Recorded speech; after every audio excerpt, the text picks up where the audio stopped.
आखिर भगवान शिव से पहले नंदी की पूजा क्यों की जाती है और क्यों शिव मंदिर के अंदर नहीं बनाई जाती नंदी की मूर्ति? जानिए क्या है रहस्य। क्या आप जानते हैं नंदी कैसे बने भगवान शिव की सवारी?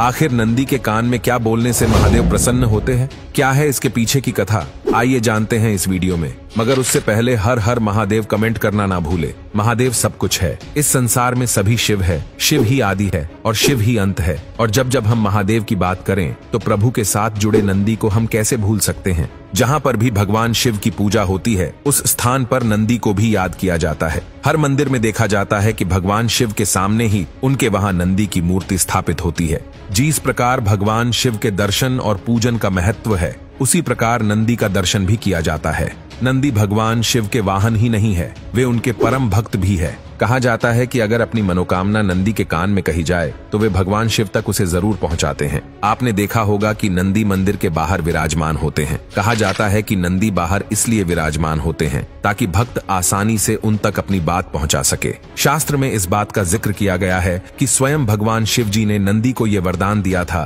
कि जो तुम्हारे कान में आकर अपनी मनोकामना कहेगा उस व्यक्ति की सभी इच्छाएं जरूर पूरी होंगी।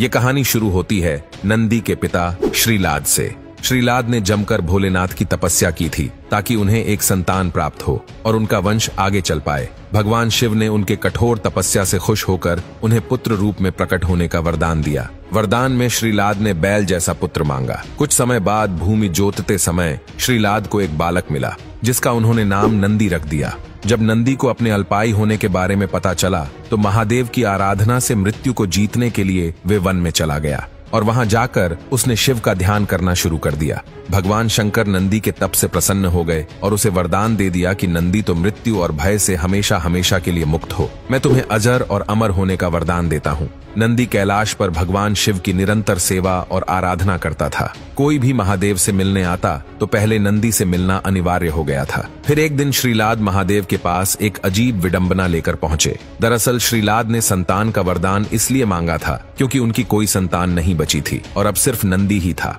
लेकिन वो भी महादेव की सेवा में व्यस्त था। इस वजह से श्रीलाद को लगा कि उसका वरदान पूरा ही नहीं हुआ क्योंकि उसे पिता का सुख ही नहीं मिला। ये सुनकर महादेव ने नंदी को बुलाया।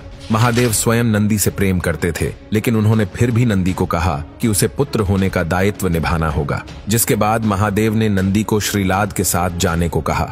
महादेव से दूर होने की पीड़ा नंदी को परेशान करती रही और उसने खाना पीना छोड़ दिया और वे काफी चिंतन में जीवन व्यतीत करने लगा।